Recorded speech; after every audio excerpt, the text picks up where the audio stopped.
యథార్థవంతుల ప్రార్థన ఆలకించక మానవు కదా.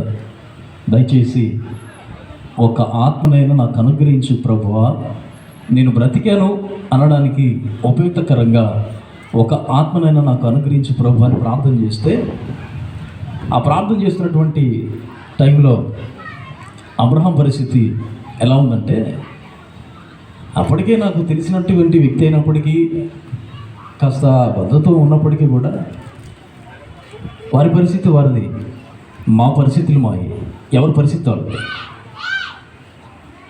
ఆ రోజు కోడికల్లో 2012 సంవత్సరం 27, 28, 29వ తారీఖు ఫిబ్రవరి నెలలో శాంతినగర్లో కూటాలు జరుగుతున్నాయి.